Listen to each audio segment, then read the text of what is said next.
បើចង់ទៅលេងកោះតោះរៀងជីទូកឬឧបរប៉ុន្តែនៅកោះមួយនេះគ្រាន់តែដើរតាមស្ពានក៏អាចទៅដល់ដែរកោះដែលខ្ញុំកំពុងតែនិយាយហ្នឹងគឺមានឈ្មោះថាកោះសំពោចឬក៏កោះរាជបុត្រដែលមានទីតាំងស្ថិតនៅក្នុងខេត្តបរសៃអនុយើងនឹងឯងតោះទៅទស្សនាក៏ដូចជាគយគន់ទេសភាពនៅលើភ្នំទាំងមួយជាមួយខ្ញុំទាំងអស់គ្នាសូមស្វាគមន៍អ្នកទាំងអស់គ្នាមកកាន់កោះរាជបុត្រកោះសំពោ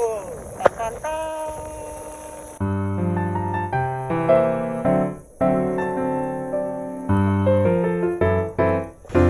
វ៉ាវសុទ្ធតែក្តាម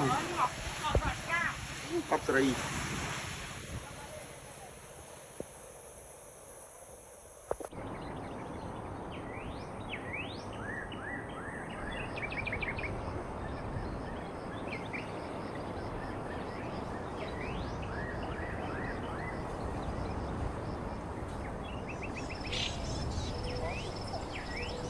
លោកនៅអីណា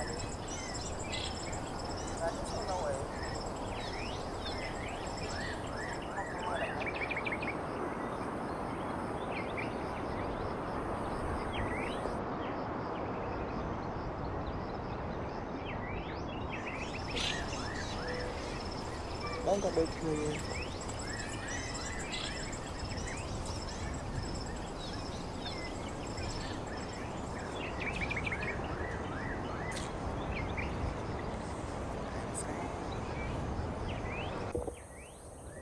ហាត់អត់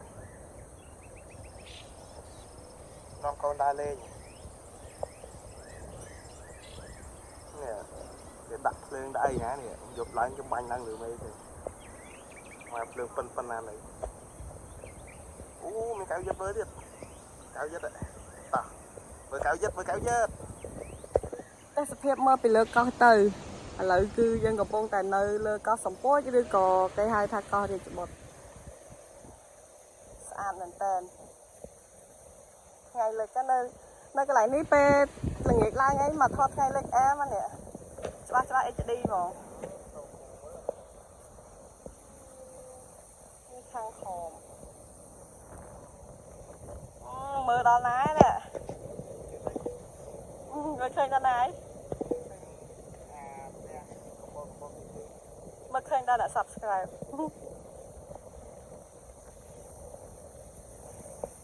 เสร็จដល់ហើយ brother ខ្យល់ត្រជាក់លហើយនិយាយទៅ fresh ហ៎នឹងមើលស្អីណាបន្ទាប់ពីកយគុណទេសភាពអស់ចិត្តហើយឥឡូវគឺយើងចាប់ផ្ដើមនាំគ្នាចុះទៅវិញហើយឥឡូវហ្នឹងគឺពួកយើងកំពុងតែនៅលើកោះរាជបុត្រកន្លែងស្អាតអែម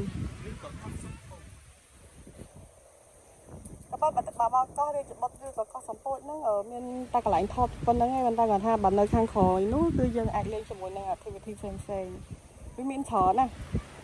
បងចុះតាមនេះទៅតាមហ្នឹងចោតទៅចុះតាមហ្នឹងមានអ្នកកាន់ទៅបើដល់ថ្ងៃមិញអញ្ចឹងយើងនាំគ្នាជិះឡានហើយយើងនាំគ្នាជិះទូកមើលព្រៃកោងកាងហ្នឹងដូចជាព្រែកសំពោចដែរឈ្មោះព្រែកសំពោចហ្នឹងហើយក្រៅពីជិះទូកមើលព្រៃកោងកាងក៏មានជិះកាយ៉ាក់ដែរហើយមួយទៀតនិយាយទៅទឹកនៅនេះស្អាតថ្លាហើយរាក់នៅបងសោមនៅគ្នាតែគាត់ថាមកស្អាតជាងខាងឆ្នេរមើលឆ្នេរអូត្រេសឆ្នេរអូសាទៀលនិយាយទៅមកកណាត់ខាងនោះទឹកយើងអត់ដូចថាយើងពណ៌ចេញពណ៌ដោះគោអញ្ចឹងតែបើសិននៅនេះគឺពណ៌ទឹកសមុទ្រគឺទឹកសមុទ្រសតហ្មងទឹកសមុទ្រពណ៌ហើយបងនិយាយកន្លងវិញហ្នឹងហើយនៅលើកោះហ្នឹងមានមួយកន្លែងទៀតដែលពួកខ្ញុំដឹងតែពួកខ្ញុំអត់ទាន់បានទៅហើយក៏អត់ទាន់បានឃើញដែរគ្រាន់តែថាឮព័ត៌មានគេនិយាយកន្លែងហ្នឹងដូចជាគេហៅភ្នំព្រែកក្បែកយើងជិះចរាយន្តប្រអប់ចាចរាកញ្ចក់ចរាយន្តប្រអប់ហ្នឹងជិះពីក្រោមឡើងទៅលើមើលមកក្រៅវិញហ្នឹងមានអារម្មណ៍ថាលយពួកឯងធ្លាប់តែឃើញវីដេអូនៅខាងប្រទេសគេប៉ុន្តែនៅប្រទេសខ្មែរយើងក៏មានដែរប៉ុន្តែអត់ដឹងថាពេលណាអត់បានទៅលេងទេហើយគាត់ប្រាប់ថានៅហ្នឹងមានកន្លែងលេងកន្លែងថតឲ្យច្រើនថាទេសភាពក៏ល្អ ឆាប់ហ្នឹងគេមានកន្លែងធ្វើកន្លែងបោះតង់ដែរតែឥឡូវគេរៀបចំអត់ទាន់ហើយយើងទៅគេអត់ទាន់អាចបោះតង់ខ្លាចមូសខាំភ្ញៀវណាគេថានៅសមុទ្រអត់មានមូសពុតធំណាតោះ តមកទៅខាងនោះវិញអើយថ្មវាអ្នកបងតែអ្នកទៅសេឈ្មោះនៅលើនេះមហាចង្រៃតែមកយកអីលុបមិញទេ យកស្លឹកឈើ តែមកយកសាច់ឈើលុបមិញទេ